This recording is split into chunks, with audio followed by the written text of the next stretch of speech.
Bismillahirrahmanirrahim. Assalamualaikum warahmatullahi wabarakatuh. Alhamdulillahirrabbilalamin. Wassalatu wassalamu ala rasulillah. Puja dan puji syukur kita panjatkan kehadirat Allah Subhanahu wa Ta'ala. Salawat dan salam semoga tercurah bagi Nabi junjungan kita, Nabi Muhammad Sallallahu Alaihi Wasallam. Yang kali ini kami akan menampilkan seorang mu'alafah ya, bernama Laura, yang mana nanti mungkin kita bisa mendengar ceritanya dan kita bisa mengambil hikmahnya. Sebelum saya mulai berbincang-bincang dengan Laura, seperti biasa saya ingin mengundang para pemirsa untuk berpartisipasi yang ingin menyalurkan zakat sedekah infaknya, atau juga yang ingin berpartisipasi di dalam program wakaf ya untuk tanah kami yang bebas, yang sedang kami bebaskan di daerah Wonosalam, Jombang, Jawa Timur, seluas 6 hektar dengan harga Rp250.000 per meter persegi, dapat mengirimkan ke Bank Syariah Indonesia dengan kode bank 451, nomor rekening 111889988, dan bukti transfer dapat dikonfirmasikan ke nomor handphone 0812 3280 2080 atau 0811 188 9181. Barakallahu fikum. Semoga partisipasi para pemirsa diterima di sisi Allah Subhanahu wa Ta'ala sebagai amal jariah. Amin ya rabbal alamin. Baik, tanpa perpanjang kalam lagi, saya akan segera ngobrol santai dengan Laura ya. Assalamualaikum Laura. Waalaikumsalam. Alhamdulillah. How are you? I'm good, thank you. Sudah bisa bahasa Indonesia? Sudah bisa, insya Allah pakai bahasa Indonesia aja. Pakai bahasa Indonesia saja, alhamdulillah. Jadi saya nggak perlu capek-capek nerjemahin ya. Baik, Laura, asal dari mana? Asli dari Finlandia. Finlandia, wah jauh ya. Tahun berapa ke Bali? Tahun berapa ke Bali? Tahun 2011. 2010, oh udah cukup lama ya berarti ya. 10 tahun berarti? Iya, 10 tahun. Lebih ya, 10 tahun lebih ya. Ya. 11 tahun ini sekarang. Oh aduh, Masya Allah. Nah, Laura, apa namanya, mengucapkan 2 kalimat syahadat tahun berapa? Tahun 2015. 2015. Berarti sekarang ini tahun ke-7 ya menjadi mu'alaf ya. Masya Allah. Nah, kalau boleh cerita sedikit, apa yang membuat Laura mau menerima ajaran Islam dan memeluk Islam gitu? Aku dari kecil punya pikiran sendiri kalau Tuhan itu pasti ada, dan Tuhan itu cuma satu. Jadi aku sebelumnya Kristen, dan aku diajarkan kalau ada Yesus yang di tengahnya kita sama Tuhan, dan aku dari kecil nggak bisa terima itu. Jadi aku punya pikiran, aku cuma pengen menemukan jalan ke Tuhan gitu kan.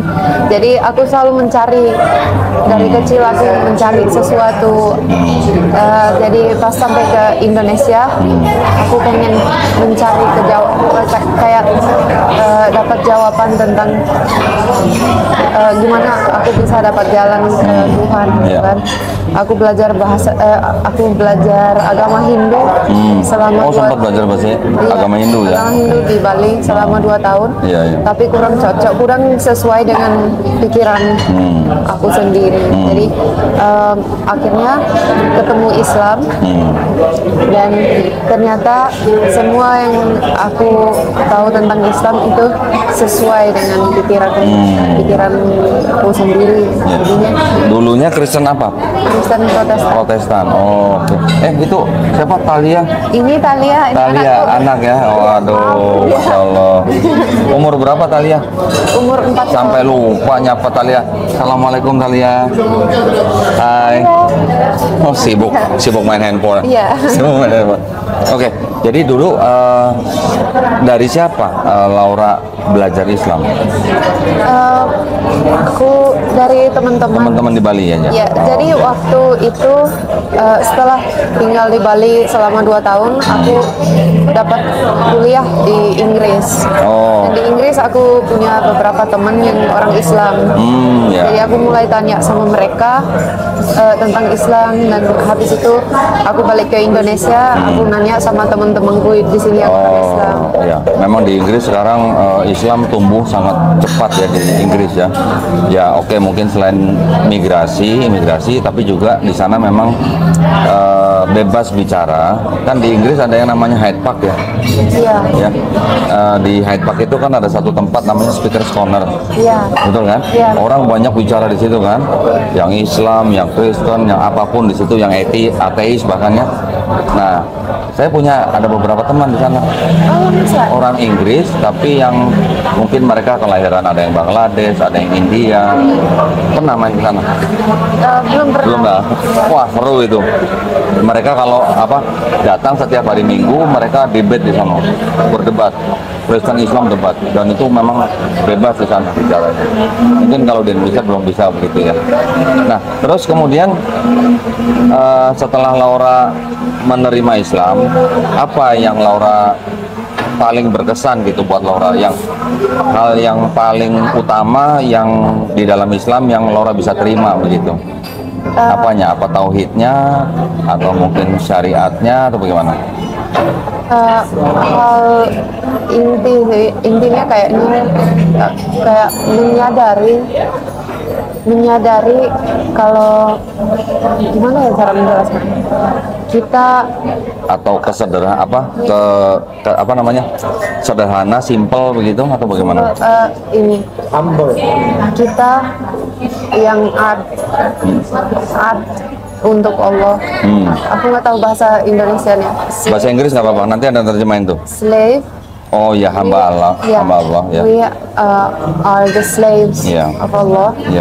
And Allah is our master. Masters, ya. Jadi kayak mendalami atau mengerti, memahami itu benar-benar di dalam hati. Itulah yang kuncinya di situ. Ya.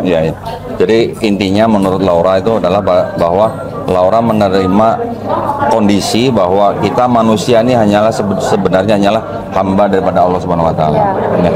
Dan Allah Subhanahu wa taala adalah penguasa ya atas segala sesuatu, alam dan seisinya, sehingga kita manusia hanya harus beribadah saja gitu kan maksudnya kan.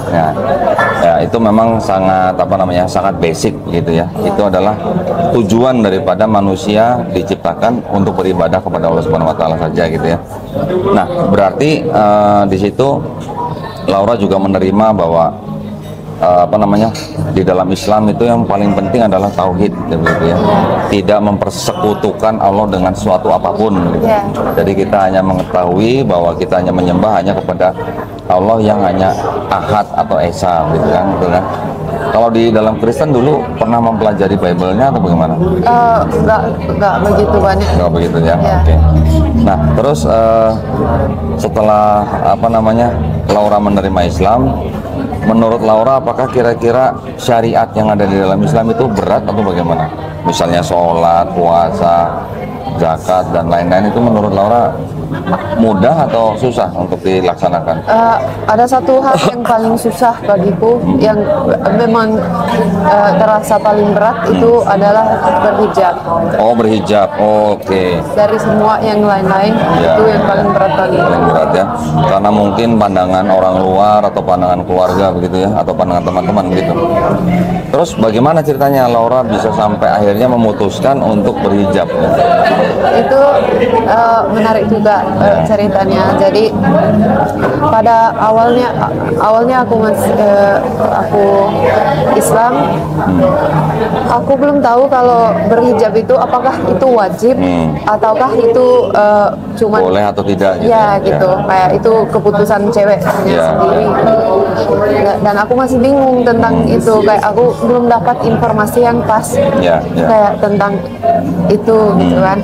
Jadi aku selama 5 tahun pertama menjadi seorang muslim belum berhijab.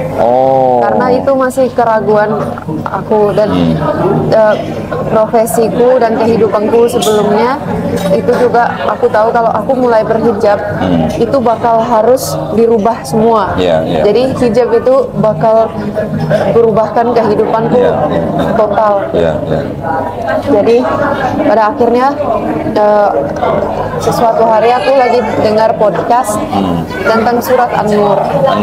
Ya, dan yang dibicarakan adalah ayat pertama surat An-Nur yang bilang ini adalah surat di mana kewajiban bagi orang yang beriman. Nah, habis itu aku langsung ingat kayaknya kalau nggak salah ayat yang tentang hijab itu ada di surat An-Nur juga. Jadi aku langsung ngecek, langsung baca. Ayat 31 kalau nggak salah. Iya. Itu aku nemukan ayat hijab di situ.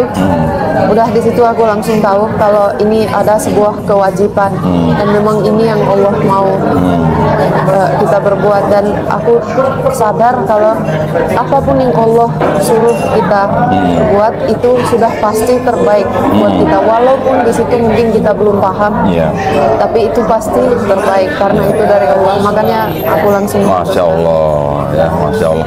Jadi intinya Laura hanya mengatakan kalau kita mengikuti perintahnya otomatis Allah pasti akan membantu kita, ya gitu ya. Entah apapun itu, misalnya untuk berhijab ya untuk wanitanya, atau untuk yang laki-laki misalnya perintah apapun pasti ada hikmahnya karena Allah tahu bahwa itu perintahnya adalah yang terbaik untuk manusia, gitu ya. Alhamdulillah. Nah, terus akhirnya setelah 5 tahun setelah menonton podcast itu, podcast siapa? Antara siapa? Itu Nauman Ali Khan. Masya Allah, saya juga dulu banyak nonton dia. Masya Allah ya, Ustadz Nauman Ali Khan memang salah satu ustadz yang ilmunya sangat luas ya. Nah, terus akhirnya setelah menonton itu memutuskan untuk berhijab. Iya, langsung. Masya Allah.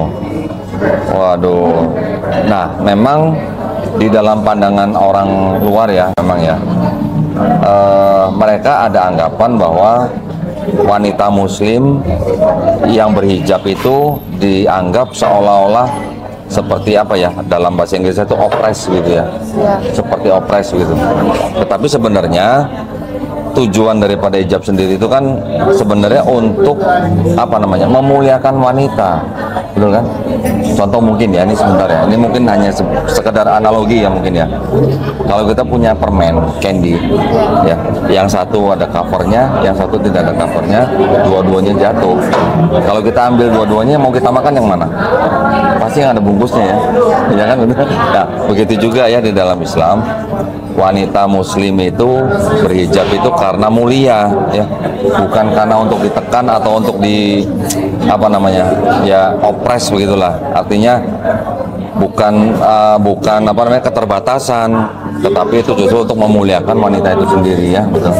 Karena yang ditutup itu adalah aurat yang memang hanya boleh dilihat oleh muhrimnya, kan gitu ya. Nah, menarik sekali sebenarnya. Nah, terus dulu waktu baru-baru masuk Islam, tentunya kan mempelajari Al-Quran ya. Bagaimana dulu Laura melihat bahwa Al-Quran ini benar-benar firman Allah gitu? Apa yang membuat Laura tuh yakin gitu? Oh, itu pertama kali. Jadi 2 hari setelah aku masuk Islam, aku harus pergi ke Malaysia untuk perpanjang visa. Dan pas aku mau pulang dari sana, aku di pesawat, aku bawa terjemah Al-Quran. Jadi itu aku sudah punya dari Inggris, dari dulu aku punya itu, tapi aku nggak pernah buka. Jadi aku punya seluruh Al-Quran itu dalam terjemahan dalam bahasa Inggris. Aku nggak pernah buka. Di situ aku bawa. Jadi aku mau baca, aku mau tahu apa isinya Al-Quran. Di pesawat itu? Di pesawat itu. Dan aku buka, tapi aku nggak buka dari awal atau dari random lah gitu ya, random. Jadi random aku buka. aku mulai baca dan Masih ingat surat apa waktu itu? itu aku nggak ingat. Aku nggak ingat itu ayat berapa, surat Ya. apa, aku nggak tahu. Masih ingat bunyinya seperti apa? Yang aku baca seperti Allah, seperti Tuhan yang aku sudah dari kecil aku kenal Tuhan. Dia bicara untukku. Oh, Banyak pikiran-pikiranku yang pernah ada dari dulu. oh, Di situ dijelaskan. Kayak aku pernah punya pertanyaan tentang manusia kenapa seperti ini. Iya. Di situ Allah cerita karena ini. Ini alasannya kenapa ada manusia seperti saya ini. merinding tuh. Allah langsung cerita. Masya Allah. Ini karena ini ada manusia seperti itu. Ya, Semua diceritakan dan itu aku tahu. Ini Tuhan yang aku kenal dari dulu. Dan sekarang Tuhan ngomong sama aku langsung. ya, ya. Jadi aku nangis macam anak kecil. Masya Allah. Di situ ada orang-orang dulu aku gak peduli. Oh ya? Aku baca aja, semakin aku baca semakin aku nangis sampai udah pesawatnya sudah Sampai landing. ya, ya. Masya Allah. Dan di situ aku sudah yakin benar-benar gak ada raguan. Masya Allah, iya. Memang semua ayat yang di dalam Al-Quran itu memang adalah murni firman Allah Subhanahu Wa Taala. Cuma memang manusia kan memang diajak berpikir, diajak untuk menggunakan akalnya, gitu kan? Ya. Apa yang sudah Allah ciptakan, apa yang sudah Allah perbuat untuk manusia, untuk bumi dan langit, untuk alam semesta, kita sebagai manusia hanya perlu untuk berpikir dan melihat kekuasaan ya, kemahabesaran Allah Subhanahu Wa Taala ya, gitu ya. Masya Allah, itu walaupun mungkin simple, hanya seperti jawaban atas pertanyaan Laura pada waktu kecil, tetapi mungkin kita tidak sadari bahwa itulah memang jawaban yang sudah disediakan Allah ya dari zaman Nabi Muhammad SAW, gitu ya. Masya Allah. Terus selama ini, selama Laura menjadi seorang muslimah, apa yang kira-kira menjadi kendala selain hijab yang sudah selesai nih? Selain itu ada lagi yang mungkin menjadi kendala gitu, jadi hambatan gitu? Selain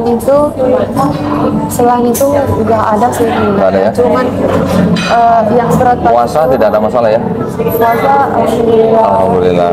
Bisa. Ketagihan nggak puasa? Apa? Ketagihan nggak? Iya. Hah? Mau terus gitu ya? Kadang mau terus, kadang nggak kuat. Oh gitu. Baik. Nah, tapi kan istilahnya juga ada hikmahnya kan. Maksudnya kenapa Allah mewajibkan kita untuk berpuasa? Pasti ada hikmahnya, pasti ada tujuannya, ya kan? Untuk siapa? Apakah untuk Allah? Bukan, untuk kita sendiri kan, betul ya? Untuk kita sendiri. Untuk badan kita, untuk akal dan pikiran kita, untuk nafsu kita kan, itu semuanya adalah semacam kayak apa ya, barrier lah ya, batasan supaya kita tidak melewati batas ya. Jadi segala sesuatu yang sudah Allah perintahkan di dalam Quran maupun melalui hadis, melalui Nabi Muhammad SAW, semuanya pasti ada hikmahnya. Itu setuju ya? Nah, perasaan Laura setelah menjadi seorang muslimah bagaimana? Apakah mungkin malu sama teman-teman atau keluarga? Apakah mungkin malah lega atau relief gitu? Gimana? Lebih relief sih. Relief ya?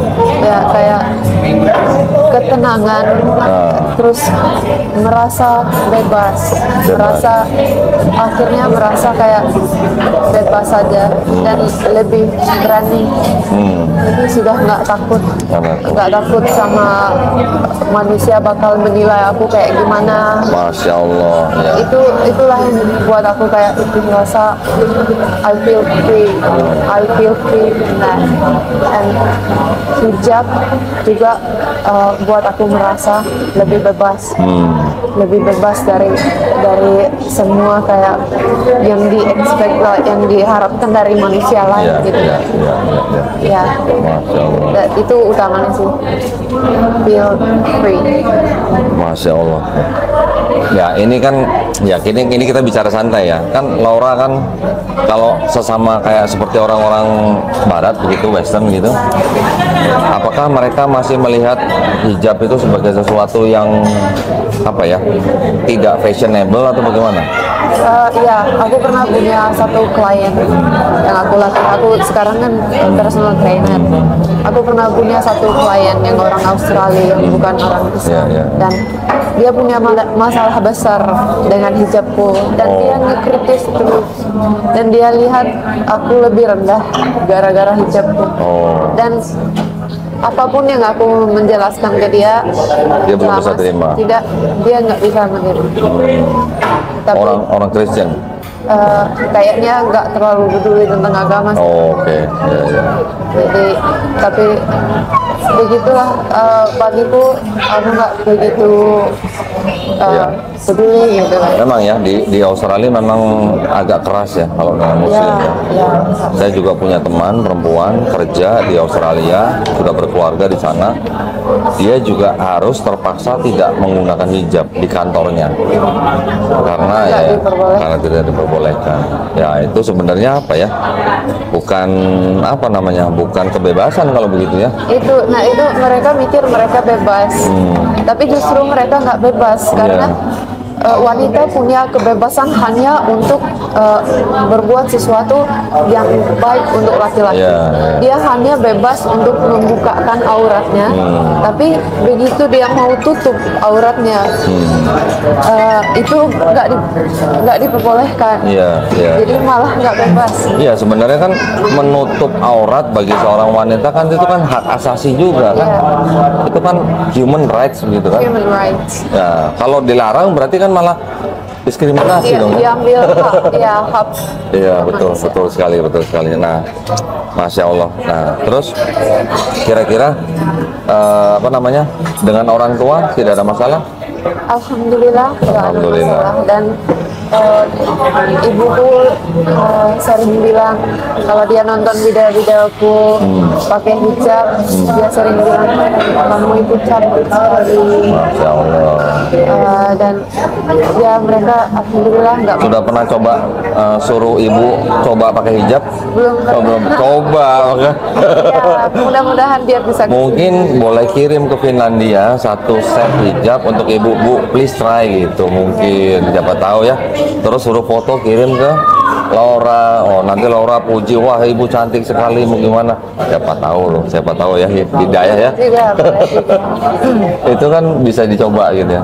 Kemudian kalau dari papanya bagaimana? Tidak ada masalah? Alhamdulillah nggak ada masalah ya. Berapa saudara Laura? Aku punya satu abang. Tinggal di Finlandia juga? Tinggal di Finlandia. Jadi sekarang kegiatan Laura di Bali ini sebagai apa? Personal trainer? Iya, menjadi personal trainer sama latihan sendiri, training sendiri. Bodybuilding ya? Bodybuilding. Itu yang begitu bisa tuh ya? Bisa. Itu perlu ya. Kalau bodybuilding kan berarti kan kita cari six pack kan? Iya. Kalau itu one pack ya itu. Mana? 6 months. 6 month bukan six pack ya itu ya. Bisa nggak itu? Berapa bulan tuh kalau yang begitu? 2 tahun ya baru. Bisa kok dijadiin six pack. Oke. Masya Allah. Jadi saya berpikir bahwa Laura sebenarnya sudah sangat comfortable ya dengan Islam gitu ya, karena Laura di Bali istilahnya yang tempat yang heterogen ya, apalagi majority di sini adalah Hindu. Tentu saja menggunakan hijab itu juga merupakan suatu mungkin tantangan buat diri sendiri ya. Ya walaupun masyarakat Hindu juga saya tahu sangat-sangat toleransi ya dengan yang lain, tetapi mungkin dengan teman-teman yang sama-sama dari Barat mungkin masih ada ya tanggapan-tanggapan seperti itu ya. Seperti tadi contoh kliennya begitu kan. Ya, kalau orang Barat ya mereka sangat diskriminasi sih. Cuman yang aku lihat orang-orang yang benar di kehidupanku, yang benar-benar sayang sama aku, seperti teman-temanku yang orang Finland, yang aku sudah kenal dari umur 5 tahun. Mereka nggak peduli kami. Mereka senang, apapun yang buat kamu senang, kami dukung, kami senang. Jadi mereka nggak pernah diskriminasi. Aku pakai hijab, aku dimanapun mereka pasti senang kalau aku senang. Jadi itu yang aku pelajari, bahwa orang-orang yang sayang sama kita, bahkan sayang sama kita gimana pun keadaannya, orang yang memang nggak benar untuk kita, ya mungkin mereka bisa jadi punya masalah. Kalau di Finland sendiri sekarang bagaimana? Sudah mulai banyak Muslim di sana? Sudah Banyak, alhamdulillah. Sudah boleh ada masjid di sana ya? Ya sedikit, ya step by step lah. Step by step. Masjidnya kecil-kecil, biasanya di kayak di basement kayak gitu. Tapi sudah mulai ada, dan aku pernah buat video dalam bahasa Finland di mana aku cerita gimana aku dulu masuk Islam, dan alhamdulillah banyak orang yang komen di situ kalau oh aku nemukan Islam kemarin, oh aku considering aku mau masuk Islam, atau ada orang yang bilang, oh aku baru masuk Islam. Jadi ternyata banyak orang Finland mungkin mereka nemukan dari online, sudah mulai masuk Islam sendiri, bukan gara-gara pasangan, tapi memang mereka juga menemukan Islam. Masya Allah, ya oke lah. Walaupun karena mungkin mau menikah itu juga tidak masalah, nggak masalah, tidak apa-apa. Tetapi kalau bisa menemukan sendiri, kemudian mereka masuk Islam karena kemauan sendiri, bukan karena mau menikah, itu sangat bagus sekali ya. Oh jadi sekarang di Finland sudah mulai banyak Muslim ya di sana ya? Alhamdulillah. Alhamdulillah ya. Ya, step by step. Ya. Apa namanya? Kalau masjid di sana boleh menyuarakan azan atau tidak? Tidak Tidak sangat boleh. tidak, nggak boleh sama sekali ada suara dengar dari sana. Ya mudah-mudahan ya nanti siapa tahu suatu saat diperbolehkan gitu ya. Ya. Oke, nah udah berapa lama durasi berapa? 30 menit, 40 ya. Oke. Kalau anak bagaimana? Juga mulai belajar Al-Quran, boleh? Sudah mulai belajar Quran? Belum. Oh, belum. Dia masih 4 tahun. 4 tahun. Tapi dia sudah kenal Allah. Masya Allah. Ya. Laura sendiri sudah belajar Al-Quran? Alhamdulillah. Sudah berapa juz? Jadi Laura belajar Iqra sudah, terus sampai bisa baca Al-Quran. Masya Allah. Itu aku belajar tajwid. Aku punya Masya Allah. mimpi. Glenn udah belajar tajwid, Glenn. Udah belajar tajwid, Glenn. Alhamdulillah. Iya. Terus. Ya, jadi aku punya mimpi bisa baca Al-Quran dengan suara yang indah. Terus ya begitulah. Punya ayat yang mungkin sangat berarti gitu buat Laura, yang mungkin mau dibacakan buat pemirsa, ada nggak? Mungkin ayat favorit begitu? Ayat favorit ada satu di surat Al-Baqarah. Al-Baqarah, ya, Masya Allah. Ayat keberapa ya? 160, 162. 164 atau 160. Nah, kita lihat dong. Itu salah satu ayat yang kalau aku baca aku pasti mau nangis. 164.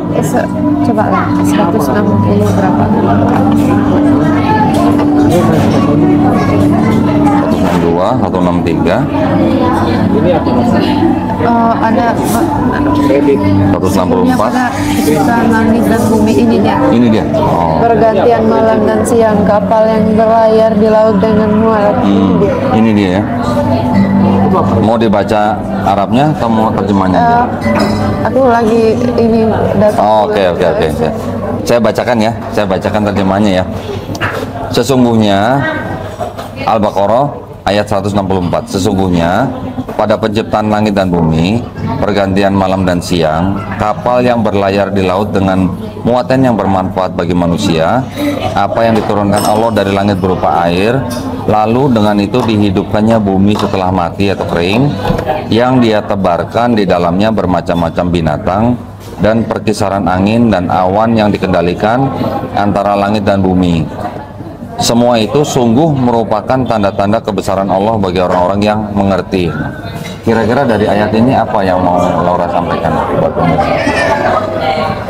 Ini kayak ini ayat yang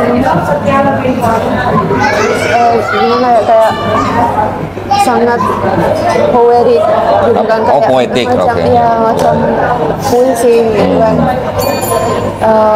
Keindahan gimana Allah sudah kasih kita semuanya untuk hidup di bumi ini gitu Iya, kan. iya. Itu sih. Gitu ya, Ya. Masya Allah ya. Mungkin kita harus baca lagi tafsirnya, Ya, tafsir. supaya orang yang belum belum menerima Islam tidak salah paham ya dengan ayat itu. Karena ini kan bahasanya mungkin bahasa seperti kayak hiasan gitu, atau metaforis lah begitu ya. Nah, kita harus belajar lagi nanti tafsirnya. Tapi ayat ini buat Laura sangat berkesan ya. Iya. Oke, Masya Allah. Baik, nah kalau sekarang mungkin apakah Laura punya pesan buat teman-teman pemirsa kita, mungkin untuk yang sudah muslim atau mungkin yang belum muslim gitu, ada yang mau disampaikan buat teman-teman? Mungkin yang mau aku sampaikan intinya di Al-Quran, untuk teman-teman yang mungkin pengen kenal Islam atau orang-orang yang sudah Islam tapi belum Hijrah. ya, intinya semua ada di Al-Quran. Jadi coba cari translation, terjemahan Al-Quran. Terjemahan ya. Ya, dan baca, coba bertanya sama Allah, sama Tuhan, Ya. minta Tuhan bimbing, Ya. minta Allah bimbing, dan habis itu coba baca tafsir Al-Quran. Ya. Insya Allah bakal menemukan Insya Allah, jawabannya. Insya Allah ya. Kalau saya dulu waktu mempelajari Al-Quran, bagaimana saya percaya dan yakin bahwa Al-Quran ini benar-benar murni firman Allah Subhanahu Wa Taala. Dulu saya belajar, alhamdulillah, saya mulai dengan ayat-ayat yang sains, mengenai sains ya. Banyak sekali kan ayat-ayat di dalam Al-Quran yang bicara mengenai sains, yang sudah proven ya, sudah terbukti zaman sekarang. Mungkin terbuktinya 50 tahun yang lalu, mungkin terbukti 100 tahun yang lalu, banyak sekali ya. Jadi membuktikan bahwa ayat-ayat yang berhubungan dengan sains di dalam Al-Quran itu sudah terbukti, yang mana sudah disampaikan 1400 tahun yang lalu, dan itu tidak mungkin berasal dari seorang nabi, tidak mungkin dikarang oleh seorang nabi gitu. Itu pasti adalah berasal dari Sang Pencipta. Itu dulu yang saya pelajari. Jadi saya melihat bahwa bagaimana mungkin seorang manusia yang tidak punya alat ya, yang tidak punya alat-alat misalnya mikroskop, teleskop atau apa itu, bisa menceritakan hal-hal yang terbukti sekarang begitu. Hampir 1500 tahun begitu. Jadi pasti itu dari Allah Subhanahu Wa Taala. Kalau bukan dari Allah, dari siapa lagi begitu ya. Itu yang dulu membuat saya yakin gitu. Oh, ternyata Quran ini memang dari Allah Subhanahu Wa Taala. Di luar daripada ayat-ayat yang sains itu, ayat-ayat yang bisa kita pelajari, yang bisa kita baca juga semuanya berkata mengenai tuntunan ya, atau perintah atau larangan ya, atau istilahnya guidance lah untuk hidup manusia. Jadi kita sebagai manusia kan bisa melihat bahwa Al-Quran itu adalah manual owner's book ya, untuk manusia begitu kan. Bagaimana manusia hidup, berurusan dengan manusia lain, bagaimana manusia beribadah kepada Sang Penciptanya begitu ya. Itu semuanya kan ada di dalam Quran ya. Setuju sama saya? Ya. Nah gitu ya, Masya Allah. Nah, ngomong-ngomong, suami lagi di mana? Nggak ikut? Suami lagi di Medan. Oh, lagi di Medan. Orang Medan suaminya? Orang Medan. Oh, orang Medan. Orang Medan tinggal di Bali begitu? Iya. Oh, Medan, Glenn. Medan. Itu orang Medan, tapi tinggal di mana-mana. Baik, kalau begitu Saya mengucapkan banyak terima kasih buat Laura atas waktunya hari ini ya, bisa berbagi untuk kita di Geraha Mualaf. Mudah-mudahan para pemirsa yang menyimak acara ini bisa mengambil hikmahnya ya. Mudah-mudahan cerita daripada Laura ini juga bisa menjadi inspirasi buat para pemirsa ya. Ya, baik para pemirsa, kalau begitu boleh saya tutup ya? Sudah cukup ya? Ya, terima kasih banyak pemirsa atas perhatiannya. Kami mohon maaf jika ada kekurangannya. Seperti biasa, sebelum kami tutup acara ini, kami ingin mengundang para pemirsa yang mungkin ingin membantu perjuangan dakwah kami ya, dengan menyalurkan zakat sodako infaknya, atau mungkin yang ingin berpartisipasi di dalam program wakaf ya, untuk tanah yang sedang kami bebaskan di daerah Wonosalam, Jombang, Jawa Timur, seluas 6 hektar dengan harga Rp250.000 per meter persegi, dapat mengirimkan ke Bank Syariah Indonesia atau BSI dengan kode bank 451, nomor rekening 111889988, dan bukti transfer dapat dikonfirmasikan ke nomor handphone 081232802080 atau 081118899181. Semoga partisipasi para pemirsa diterima di sisi Allah Subhanahu wa taala. Amin ya rabbal alamin. Baiklah, kalau begitu kami mohon izin undur diri. Wabillahi taufiq wal hidayah. Wassalamualaikum warahmatullahi wabarakatuh. Terima kasih banyak ya.